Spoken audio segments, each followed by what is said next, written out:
Salut à tous et bienvenue sur l'OM au café, votre rendez-vous du matin. Je suis Romain Canuti. Pour ceux qui ne le savent pas, je suis beaucoup plus important, un membre de la rédaction du Phocéen. C'est ça le principal. Je suis ravi d'être avec vous. On va pouvoir discuter ensemble. Je vais pouvoir répondre à vos questions. On va pouvoir ouvrir des débats sur l'Olympique de Marseille. J'ai un œil évidemment sur le chat. Je regarde un peu ce que vous avez à me dire, ce dont vous voulez parler aujourd'hui. S'il y en a qui peuvent nous rejoindre, nous avons aussi des moyens techniques pour vous faire venir. Voilà, José Le Taille qui nous dit bonjour. Romain, est-ce que tu es au moins, tu nous parles depuis la Thaïlande, on l'espère.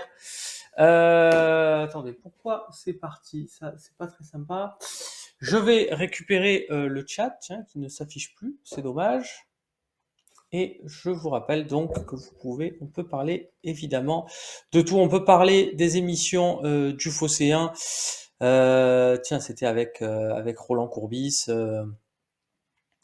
Là, il y a hier, voilà, c'est prêt. Salut. Il a été créé quand le Phocéen? Tiens, je vais prendre la première question de Jean-Paul 83. Alors, le Phocéen, ça a été créé en 97, je crois.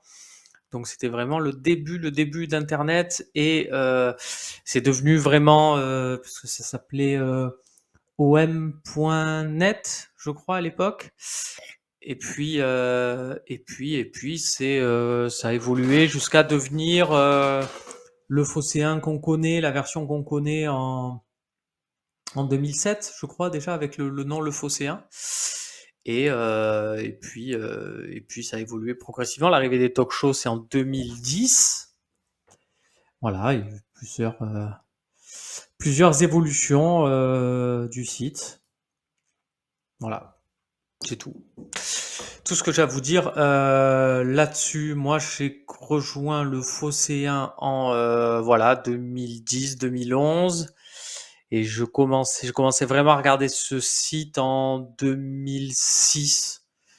Je crois que ouais, je connaissais déjà dès 2005, 2004, 2005, mais je regardais parmi d'autres sites. Je tapais OM sur Internet et tu tombais sur plein de sites et voilà. Et j'ai vraiment commencé à accrocher en 2006. Pourquoi? Parce que j'étais à l'étranger. Je faisais mon année Erasmus en Angleterre. Et sur le fossé à l'époque, les droits, tout ça, hein, on s'en foutait pas mal. Et après chaque match de l'OM, tu avais quand même une petite compile. Je sais pas si ceux qui s'en souviennent, il y a des historiques là dans le chat qui s'en souviennent. Et tu avais un morceau de guitare électrique qui accompagnait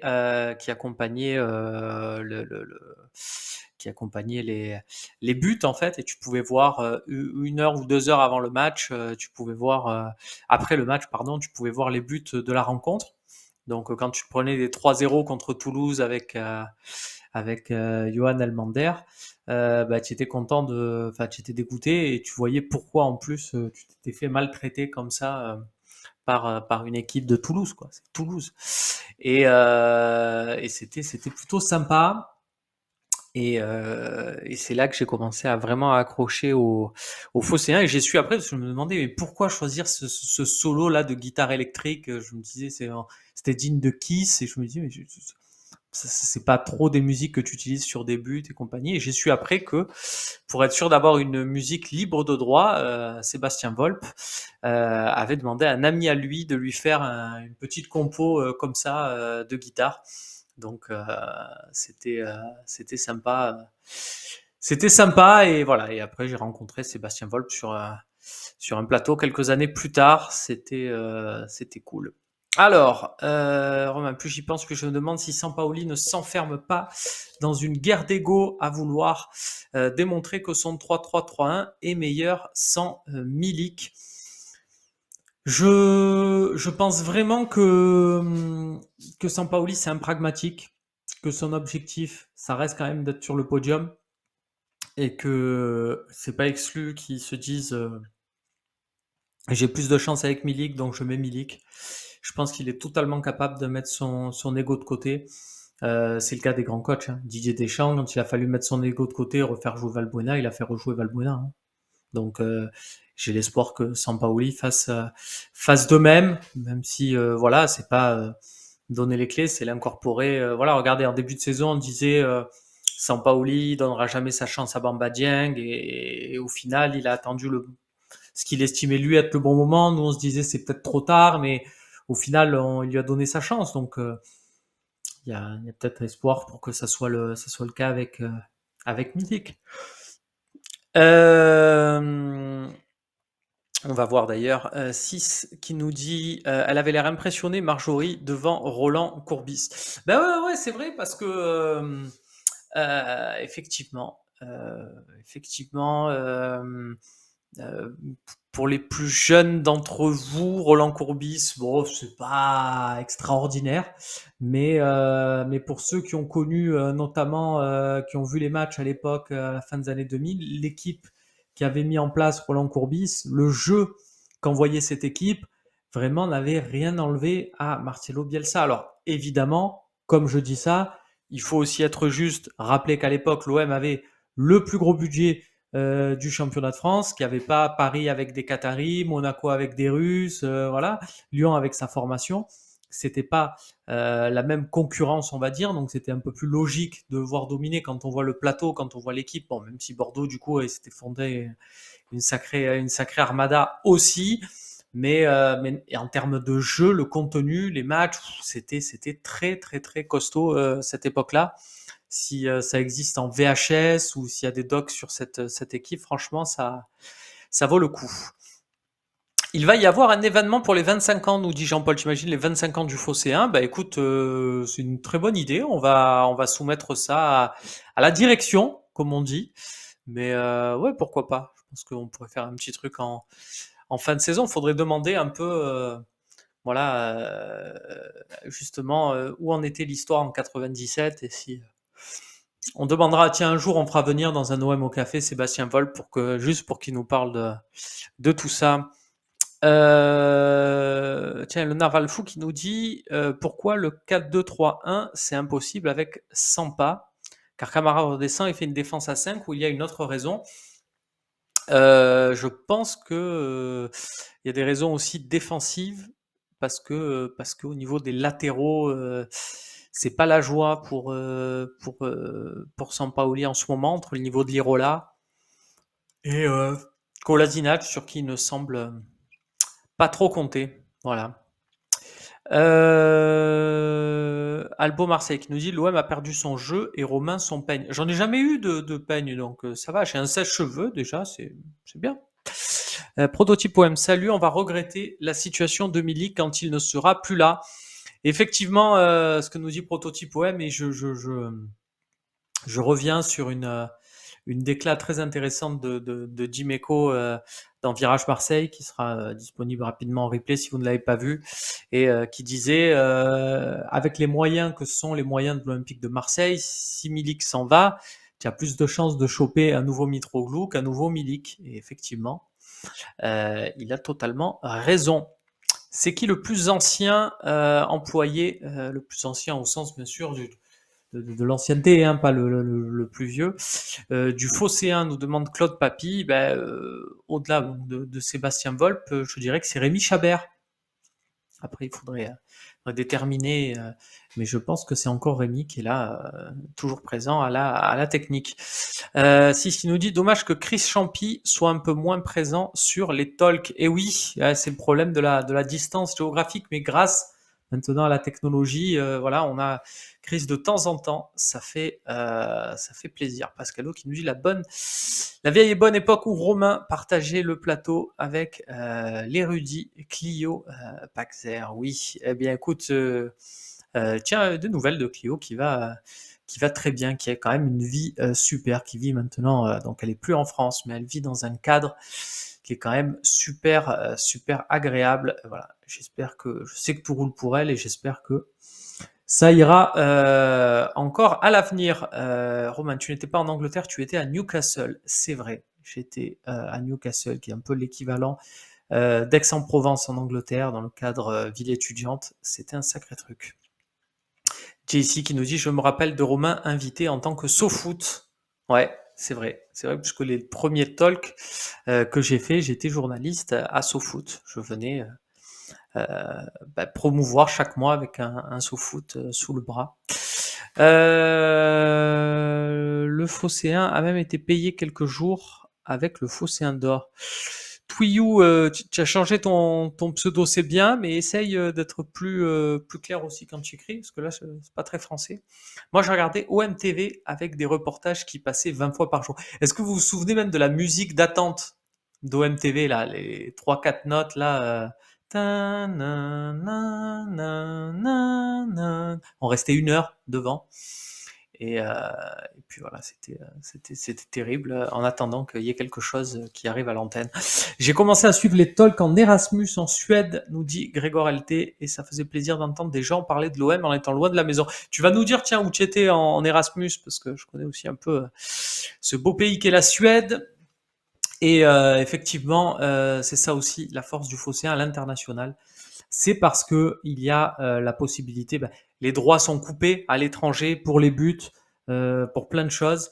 Par contre, les talks, c'est libre d'accès. Du coup, c'est top d'avoir ça. J'ai une anecdote d'ailleurs là-dessus. Je sais plus si je vous l'avais donné, mais j'ai rencontré un fan américain de l'Olympique de Marseille, mais qui est donc qui ne parle pas français, qui s'intéresse pas au football. Vous allez me dire, c'est compliqué à ce moment-là. Comment il peut être fan de l'OM? Parce qu'en fait, il y avait des colocs qui regardaient les talks et il s'est pris de passion pour les talks alors qu'il ne comprenait pas le français. Il regardait l'émission avec ses potes et voilà, c'était juste voir les visages, les mecs s'animer, tout ça. Pour lui, ça constituait un spectacle à part entière. Donc c'est quand même fou de se dire qu'en fait le mec ne comprend pas le français, mais il regarde quand même les talk-shows parce que voilà, il adorait René évidemment. Euh, Là-dessus, il n'y avait pas besoin au final peut-être de comprendre le français pour l'apprécier. Romain, es-tu certain que Sampaoli a le total soutien du club? C'est comme tout, franchement, c'est comme tous les techniciens. Quand ça commence à moins gagner, il y a toujours des mecs, y compris au club, pour dire je vous l'avais dit, c'était pas un bon choix, Sampaoli et compagnie. Mais vraiment pas plus, pas moins que tous les autres. Là-dessus, pour l'instant, en tout cas, il n'y a vraiment pas encore de débat ou de lièvre à lever. Rémi Porteno qui nous dit l'OM Sampa a déjà joué plusieurs fois avec Payet en 10, c'est un attaquant. Pourquoi a-t-il arrêté subitement? C'est une bonne question. On aimerait tous revoir un peu le schéma de l'an dernier et je pense que c'est vraiment une question de confiance en ses latéraux. Vous allez avoir un article assez rapidement sur le Phocéen sur le sujet. Est-ce que tu crois à un départ de Sampaoli en fin de saison? C'est LC8 qui nous dit ça. Eh bien, je te dirais que oui, à une seule condition, si l'OM n'atteint pas ses objectifs, c'est aussi simple que ça. Si l'OM n'est pas sur le podium, je pense que Sampaoli ne restera pas au-delà du mois de mai. Salut, moi j'ai peur que l'année prochaine, si Sampaoli reste, Milik parte. Écoute, c'est une possibilité aussi maintenant. Comment te dire? Il n'y a pas un joueur qui est au-dessus d'un club. Après, on peut imaginer aussi que l'OM, vu qu'il y aura une option, que l'OM achètera officiellement Milik cet été, puisque son prêt de Naples prendra fin, et que ça sera un engagement sur plusieurs saisons. Pourquoi pas imaginer un prêt d'une saison, et puis pour voir après, ça peut être aussi envisageable. Ou alors une vente avec une clause de rachat. Ça va être intéressant l'interview de Longoria ce soir sur RMC. Ouais, c'est dans Roten sans flamme. Et c'est à 18h. Voilà, je crois que l'émission avec Longoria, ça sera de 18 à 19 sur RMC. On remercie bien sûr, c'est Polka qui nous souligne ça, Dr Wem pour son 6e mois. Vous savez que vous pouvez vous abonner avec Prime. L'abonnement, vous pouvez sub au Phocéen. Hello Romain, quels sont les leviers? Alors, tiens, je vois blessure de gigot, c'est pas grave pour notre futur agneau, nous dit Mathès. Au-delà du jeu de mots, normalement ça va. C'est une entorse qui est sortie par précaution. C'est une info aussi qu'on va vous détailler rapidement sur le Phocéen. Il va louper le prochain match. Je crois qu'il joue là en milieu de semaine, un match de coupe ou quelque chose comme ça en Russie. Mais il devrait être établi pour le match de la semaine prochaine, du week-end prochain, si tant est que ça se joue, hein, puisqu'on connaît désormais la situation un peu instable en Russie. JC qui nous dit oui, il m'en a dit qu'il ne donnera jamais sa chance à Mavi, il ne lui a pas donné. C'est vrai que Sampaoli est là-dessus et j'ai l'impression qu'il va pas en donner plus à Kolasinac. Hello Romain, quels sont tes leviers pour retrouver un jeu attractif? Ouais, je pense un changement de système. Moi, je pense qu'au-delà de tout, il faut une discussion entre Sampaoli et l'équipe avec une discussion où le coach donne un peu de pouvoir entre guillemets aux joueurs en disant voilà, euh, ok, vous voulez ça, ça et ça, pas leur dire amène à tout parce que c'est pas non plus le pouvoir aux joueurs, mais de dire ok, je vous ai compris, leur montrer voilà un signe de compréhension et je pense que derrière les joueurs se donneront encore plus. Voilà, c'est important. Excusez-moi, je bats un peu les journées sont longues en ce moment, avec toutes ces émissions qu'on vous propose sur le Phocéen. J'ai du mal à croire que Sampa relance Milik parce que dans sa tête, c'est Payet ou Milik en neuf. Ouais, espérons à ce moment-là qu'il invente un système à 2 attaquants et ça pourrait permettre bien de jouer avec. Regardez, je vais faire quelque chose parce que j'y pensais. Je pensais à quelque chose. Si on prend l'effectif de l'OM et qu'on imagine un schéma en 4-4-2 en ligne, est-ce que ça permet pas de placer tous les joueurs de l'Olympique de Marseille? Voilà, je vous propose ça. Je le marque sur un petit bout de papier et on voit ce que ça vaut, tout simplement. Alors, Paul Lopez et Mandanda, donc on a nos deux gardiens. On donne pas l'ordre, hein, mais on a les deux. Est-ce que si on met Saliba en défense centrale avec Kaletakar et en doublure Balerdi et Alvaro, on en a 4. Luan Pérez et Kolasinac à gauche. À droite, on aurait Rongier et Lirola. Au milieu de terrain, on a Guendouzi et Camara, qui serait secondé par Pape Gueye et Gerson. Sur le côté droit, on a Under.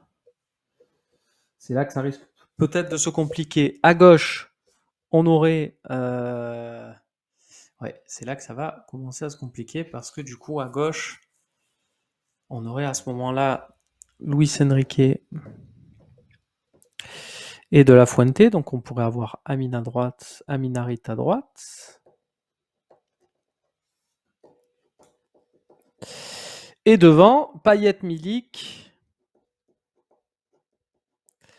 avec Bakambu et Bamba Dieng en doublure.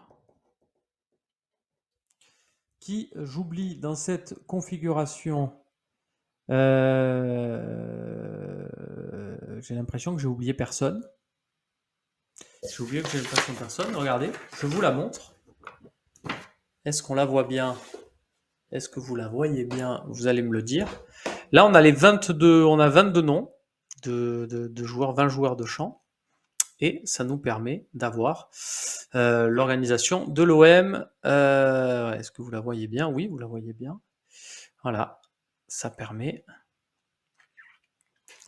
d'avoir 2 joueurs à chaque poste et d'avoir une organisation, on va dire quoi, à la Christophe Galtier.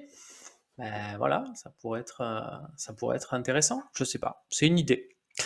Ensuite, on continue. Pourquoi vous n'abordez pas le sujet simple? Il ne souhaite que des Sud-Américains. Ouais, je suis pas sûr. Je suis pas trop d'accord avec ça. En 97, quand le Phocéen s'appelait Webnet et quand je le lisais sans ADSL, c'est vrai qu'à l'époque, c'était quelque chose. Salut Romain, dis-nous sur une échelle de 1 à 10, tu estimes à combien nos chances de finir dans le top 3? Attention, hein, parce qu'avec la dynamique actuelle, je suis pas sûr qu'on soit vraiment proche de tout ça. Euh, bon, là, on va avoir les gros matchs. Bah, pour l'instant, moi, je dirais 5 sur 10, hein, pas plus. Bon, si, quand même. Vu l'adversité et la faiblesse aussi de nos adversaires, je vais dire 6 sur 10. Voilà. Toi, 23 Romain, vois-tu quelqu'un pour ton addiction à la marque Puma? Non. Bon, elle n'est pas si nocive que ça non plus, hein. Tout va bien, je vous rassure. Je pense surtout que Sampa n'aime pas le 4-2-3-1 parce qu'il n'y a que deux milieux dans son système et que lui en veut 10. Ouais, il y a un peu de ça. Virage Marseille ne sont pas tous dispo sur le Phocéen. Normalement, si, dans la colonne replay vidéo, il y a tous, peut-être pas encore le dernier, mais voilà, il arrive dans la journée. Romain, quels ingrédients pour le match de Monaco? On va voir un peu ce que ça donne. Euh, parce que Monaco va jouer là en semaine, va jouer mercredi soir à Nantes, sa demi-finale de Coupe de France. Donc, est-ce que ça sera bien? Mais tiens, c'est d'ailleurs Erox NC qui nous dit ça. Donc, on va voir un peu si l'OM pourra se préparer pour cette éventualité. Chris Champy viendra dans l'OM au café. Bah écoute, moi j'aimerais bien. J'aimerais bien, pourquoi pas avec moi, pourquoi pas sans moi. Enfin voilà, moi ça me fait plaisir. Discuter avec Chris, c'est toujours un plaisir. Tiens, Grégoire Alté qui nous répond, j'étais à Linköping il y a 10 ans déjà. Je connais pas du tout Linköping. Quand j'étais en Erasmus à Athènes. Oh là là, Erasmus à Athènes, putain, mais quel kiff! Incroyable, ville incroyable, Athènes, j'adore, c'est une de mes villes préférées, mes pays préférés, aussi tout court, mais oui, exceptionnel. Tu as dû te régaler.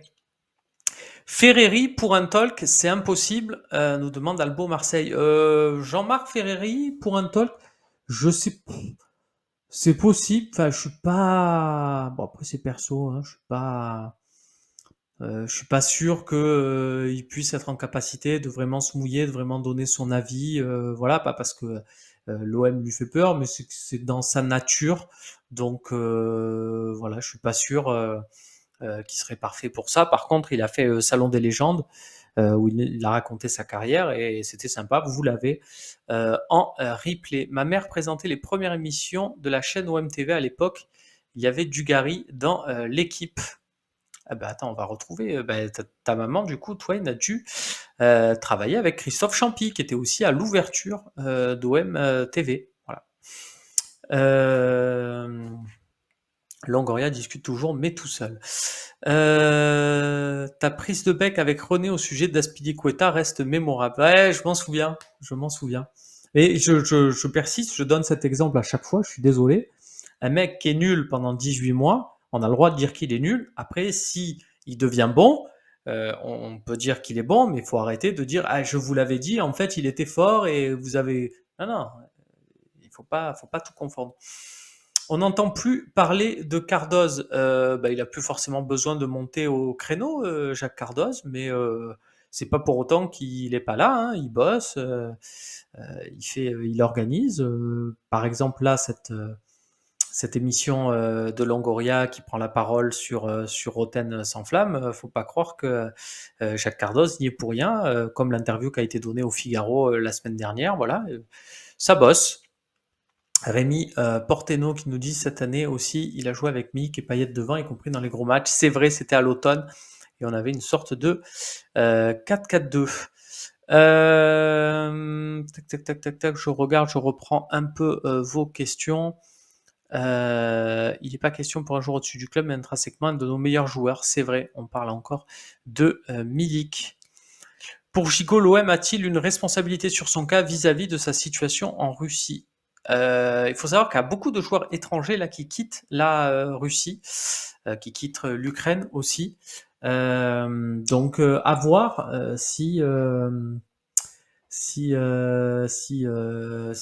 peut le rapatrier ou pas, mais de toute façon, sachant qu'il a été prêté, voilà, il faut attendre des décisions. Je pense que l'OM ne se mettra pas à la faute si l'UEFA se prononce et la FIFA se prononce pour l'arrêt du championnat russe, par exemple. À ce moment-là, puisque l'OM sera en parfait droit par rapport à son employeur, il y aura la possibilité de dire à Gigot de venir faire la fin de saison, enfin de s'entraîner du reste, puisqu'il ne sera pas qualifié, je pense, pour la fin de saison avec l'Olympique de Marseille. Il y a T-Bob76 qui nous dit: j'ai pas encore regardé le replay du Salon des légendes, mais la plus grosse erreur de Courbis n'est-il pas d'avoir fait partir Laurent Blanc? Eh ben écoute, je te tease cet épisode-là. Courbis, interrogé sur le sujet, a dit j'ai fait des erreurs et il y a des choses que si c'était à refaire, je ne les referai pas. Par contre, Laurent Blanc, ben, si c'était à refaire, je le referais partir de l'OM. Voilà, donc il y a toutes les explications. Ça arrive bientôt. C'est déjà en replay, hein, T-Bob, tu pourras te le faire. Ce Salon des légendes avec Roland Courbis. Rien que d'y penser, ça fait flipper Sampaoli en Ligue des Champions avec l'OM. On verra. Claude Papic nous dit Romain et ses papiers, ses schémas. J'en fais tout le temps, absolument tout le temps, parce que c'est comme ça que j'exprime ma passion du football. Moi, je suis pour le 4-4-2 losange depuis le départ. Je te cache pas, Ajar, que moi aussi, je suis pour le 4-4-2 losange, pour tout te dire. C'est mon schéma de jeu préféré dans le foot depuis que j'ai vu un certain Eric Guéretz mettre ça en place à l'Olympique de Marseille. C'est pour moi, voilà, la mecque des schémas de jeu, malheureusement. On l'a pas revu souvent. Je vais même être honnête avec toi. Quand j'ai vu Villas-Boas le mettre en place avec Cuisance l'an dernier, je me suis dit oh, c'est génial et tout. Alors que bon, avec le recul, Cuisance c'était vraiment pas fou. Je prends ensuite vos messages. Voilà, Jessie qui nous dit Colasinac, DCC, Saliba, Lirola, Rongier. Mais pourquoi tu pèses de gauche à droite et de droite à gauche dans l'autre cas? Je comprends pas trop, Jessie. Jessie, oui, qui semble plus être sur un 4-3-3. Pourquoi pas? Blipders qui nous dit 4-4-2 en ligne, ça collerait pour un après Camara. Ouais, effectivement. Ça peut être une bonne idée, même si pour moi il a le volume de jeu et la complémentarité. Enfin, si tu as Camara, Guendouzi au milieu, pour moi ils peuvent être que deux. Mais effectivement, ça permet voilà, d'avoir un joueur plus dans le profil de Guendouzi, ce qui peut être aussi Pape Gueye, et ça peut être à ce moment-là, parce qu'on dit souvent que Pape Gueye est le successeur de Camara, là ça serait le successeur de Camara parce qu'on lui demanderait pas du tout les mêmes choses. Difficile d'enlever Gerson pour Sampaoli. Visiblement, ouais. Visiblement, je suis d'accord. Ça semble un peu compliqué pour lui. On nous dit aussi le losange, mais oui, on aime tous le losange. Un effectif complet, Sampaoli commence sérieusement à se trouver, hâte de savoir ce que les pros Sampaoli ont comme argument. Ouais, c'est vrai que voilà, on commence à. Alors, il y a Firecube qui nous dit Hello Romain, petit point technique, tu as un micro à condensateur. Alors tiens, regarde, je vais le régler. Si tu ne parles pas en face mais de côté, on ne t'entend presque plus. Du coup, ça fait des variations de son en permanence. Donc voilà, je vais rester à parler bien dans le micro puisque j'ai le chat juste à côté de l'écran. Le seul truc rassurant pour le podium, nous dit Bino OM du 59, c'est les concurrents. Lyon, c'est mort. Monaco et Lille, ça va être compliqué, mais il reste Nice et Rennes qui ont une bonne dynamique. Voilà, c'est à voir. Baby Shark qui nous dit oui, le dernier virage Marseille est celui du 16 février. Ah, il y a un petit problème à la technique, donc puisque je sais que mon ami Guillaume m'écoute, il va peut-être regarder ce qui se passe. Oui, puisque je crois qu'il y avait un problème. Il faudrait peut-être remettre celui de la semaine dernière qui est offline et ça sera bon. Donc je sais que Guillaume m'écoute et qui va se mettre en action de suite pour vous réparer ça. N'en demande pas trop à cette équipe très jeune pour cette saison. Est-ce que Sampaoli réfléchit seul ou de manière collégiale? Il parle beaucoup avec avec Jorge Decio, donc à voir. José Le Taille qui nous dit au fait je t'ai répondu pour la Thaïlande, je me lève en ce moment 3 heures pour un match de 21 heures. Ah oui, c'est pas top là-dessus. Rigolo pour un talk, donc j'imagine Daniel Riolo. C'est possible. Alors, il passe souvent sur Marseille, les horaires coïncident mal avec ses autres, ses autres prises de parole, mais sur le principe, il est absolument pas contre, bien au contraire. Claude Papy, la prise de bec avec René n'est pas aussi mémorable que celle avec Grégoire. Merci pour ça, Romain. Avec Grégoire, ça me dit rien. Peut-être tu parles de Mathieu Grégoire, mais c'était avec Fauzi. Je n'étais pas sur le plateau ce jour-là. Comment va Fauzi? Tiens, d'ailleurs, nous dit Feu 88. Il entraîne Bill Tuloma. Ouais, c'est vrai que je ne vais pas le défendre sur ce coup-là. Il s'est bien troué, notre ami Fauzi. Mais il s'est aussi pas troué en allant chercher pas mal de joueurs très jeunes dans la région qui l'amènent à un niveau Ligue 2. Enfin, quand on regarde l'équipe de Niort cette saison, qu'on voit un petit Renel qui était voilà, loin d'être dans les plans à l'Olympique de Marseille, dans les équipes de jeunes, et qui aujourd'hui est devenu un joueur de Ligue 2. Voilà, on peut se dire qu'à son niveau, par contre, au niveau de son taf, voilà, il n'y a pas grand-chose à reprocher à Fauzi. Après, effectivement, on peut toujours le résumer à cette sortie qu'il a faite et où il s'est totalement manqué sur N'Golo Kanté. On est d'accord, mais voilà, si vous pensez que le patron de Niort se dit ah ouais mais Fauzi c'est le mec qui a dit ça, c'est nul. Je pense qu'il se dit avant tout Fauzi c'est le mec qui me ramène quand même pas mal de joueurs et qui me permettent derrière de les valoriser et de faire de belles ventes. C'est à quelle heure l'interview? J'imagine celle de Longoria sur RMC, c'est à 18h. Cardos a parlé aussi concernant le jeune agressé. Effectivement, Romain, on est un des seuls pays au monde à avoir un seul quotidien sportif. Penses-tu que c'est symptomatique de notre peu de passion pour le sport ou vois-tu l'apparition enfin d'un deuxième quotidien dans les années à venir? Alors la tendance, c'est plus vraiment un quotidien, pour répondre à Claude Papy. Moi, je serais plus à te dire que la tendance, ça serait à des sites internet. Donc voilà, moi je suis pas, j'attends pas l'émergence d'un deuxième quotidien par rapport à l'équipe. Voilà, j'attends au contraire des solutions alternatives. Je pense que quand tu es supporter de l'OM, moi je trouve que tu es pas, c'est pas dommage d'avoir juste l'équipe et pas un autre quotidien sportif parce que justement tu as des sites comme le Phocéen qui sont en place. Euh, Beaucoup de sportifs ukrainiens sont en train de s'engager en Ukraine. C'est fou. Bonne journée à tous, nous dit Reisiger. Ouais, c'est une situation assez particulière. On suit tous ici à distance et c'est vrai que c'est quelque chose quand même de particulier. Pourquoi Bakambu n'est plus utilisé? C'est une bonne question parce que les 2 matchs de Coupe d'Europe, il sort en premier et tout ça, c'est pour au final ne pas être utilisé. MPG Laurent, tiens, intervenant du dernier Olympique Sorar, qui nous dit des dates concernant le traitement par le tribunal arbitral du sport du fond du dossier du transfert de Pape Gay. Absolument pas. Autant te dire que là, le TAS avec les histoires de Russie-Ukraine, ils sont sollicités sur un autre front. Mais écoute, notre heure viendra. Salut Romain, je prends le live en cours de route. Que penses-tu de la faiblesse mentale de l'équipe? Et je trouve qu'il y a un peu de décrochage, en fait, plus que de faiblesse mentale, et c'est ça qui est bien dommage. Tu crois pour le transfert de l'Iélet Turc du Galatasaray, Arthur Koglu? Écoute, je crois pas trop parce que Arthur Koglu, il vaut très cher déjà. On l'a vu contre nous, il était, pour moi, c'était le meilleur joueur de Galatasaray.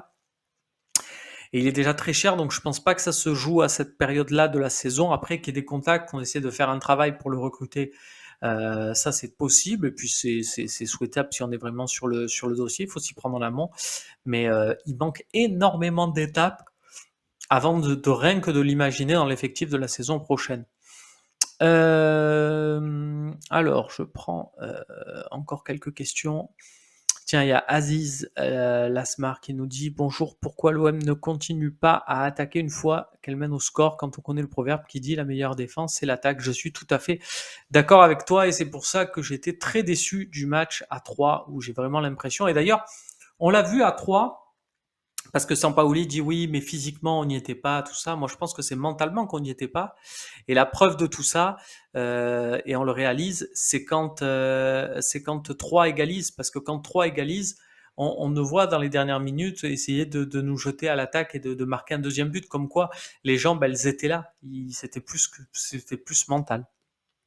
C'est pour ça que moi, l'explication de Sampaoli à la fin du match, je n'y crois absolument pas. C'est quoi le rôle d'Abardonado? Est-ce que c'est possible de l'inviter, nous dit Fabien Lecoun. Son rôle, c'est d'être adjoint. Je trouve que Abardonado a un rôle assez ingrat. Et c'est pour ça aussi que ça, par contre, on ne pourra pas l'avoir parce que justement, c'est un peu se mettre en difficulté. Et de toute façon, Sampaoli n'est pas trop fan. Voilà, qu'on médiatise les membres du staff. Donc, je pense que inviter Abardonado, c'est le mettre malheureusement en difficulté. Et c'est pas souhaitable à ce niveau-là. Pourquoi Conrad de la Fuente était en tribune au dernier match? Alors, concernant Conrad, je crois vraiment que c'est une alternance qui a été faite avec Luis Enrique, c'est-à-dire que Luis Enrique n'a pas, il fallait en exclure un des deux pour l'Europa League parce qu'il n'y avait plus de place au moment d'intégrer sur les listes Bakambu et Kolasinac, et Sampaoli s'est dit on va enlever Luis Enrique des Coupes d'Europe, et du coup en championnat c'est Luis Enrique qui joue et pas Conrad de la Fuente. Voilà, c'est un fonctionnement, on va voir si ça se confirme dans les prochaines semaines, mais curieux, un de plus. Allez, on prend encore quelques questions.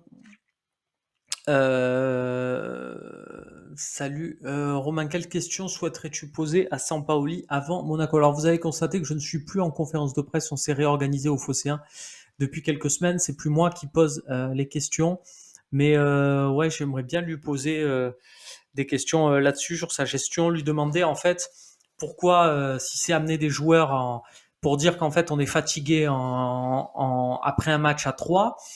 Moi, j'aimerais bien lui demander à ce moment-là pourquoi il a fait voyager des joueurs à Karabag alors qu'il savait très bien qu'il n'allait pas les faire jouer. C'est-à-dire qu'un Gerson qui a fait 0 minutes, un Milik pour faire l'entrée qu'il a faite, tu peux à ce moment-là, tu dis bah, je les laisse à Marseille, je fais pas le déplacement avec eux.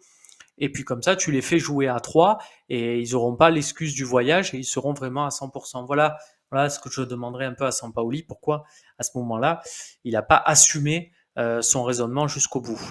Reisiger nous dit en tant que journaliste, vous en avez pas marre de la mauvaise foi de notre entraîneur qui devient de plus en plus flagrante. Alors, il y a mauvaise foi et mauvaise foi. Je rappelle qu'on a connu bien pire et il y en a un que je supportais plus sur sa dernière saison. C'était Rudy Garcia parce que voilà, se plaindre à chaque fois de la mauvaise saison de l'OM, c'était dû aux arbitres, machin, ça je supportais plus. Je trouve que Sampaoli n'est pas encore à ce niveau-là, mais effectivement, ces dernières déclarations d'après-match, là, perso, ça me fait c'est pas bon, quoi. C'est vraiment pas bon de lire ce genre de choses. Je suis tout à fait d'accord avec vous. Parce que ça entraîne aussi un peu le début de la fin. Je trouve que quand il y a un décalage à ce niveau-là, c'est pas bon signe.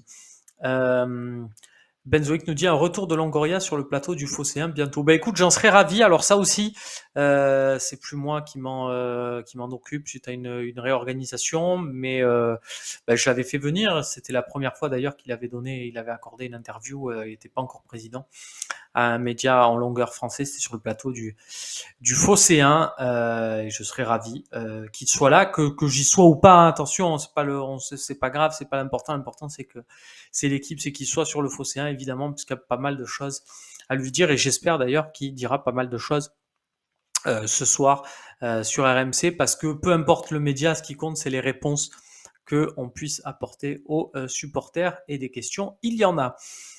Pourquoi une alternance entre Enrique et Conrad alors que c'est Harit qui joue moins mais qui pourrait aller en tribune? C'est pas faux aussi, ça fait partie des questions qu'on pourrait se poser. Fred Bart qui nous dit l'équipe ne sait plus si elle doit attaquer ou défendre, on marque peu de buts et on est assez fébrile défensivement. La perte de confiance vient de là. J'ai l'impression que C'est là-dessus. Alors, Wild Basilic, tiens, qui a toujours l'impression que on l'ignore, c'est terrible. Wild Basilic, salut Romain, si on bat Monaco, on les met à 12 points. Penses-tu que le podium, ça serait mort pour eux? Absolument pas. Je te redonne l'exemple de Lyon. Et d'ailleurs, lisez l'interview de Jean-Michel Aulas dans l'équipe aujourd'hui, où il nous parle justement de son écart avec, avec le podium. Et il intègre le match de l'OM en disant on n'est pas très loin de l'OM parce que de toute façon, on peut gagner là-bas. J'intègre les 3 points là-bas. Et je vous rappelle que ça nous est déjà arrivé plusieurs fois ces dernières années.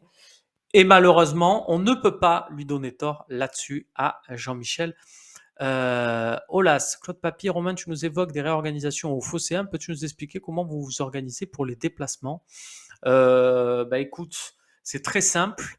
Les déplacements où il y a des symboles avec des animaux, je n'ai plus le droit d'y aller. Voilà, c'est tout simple. Mais non, je plaisante. C'est Romain Herring qui s'occupe des déplacements et on est plusieurs et parce qu'on est une équipe et qu'on s'entend bien, si on peut lui donner la main et le faire souffler de temps en temps, on le fait avec grand plaisir.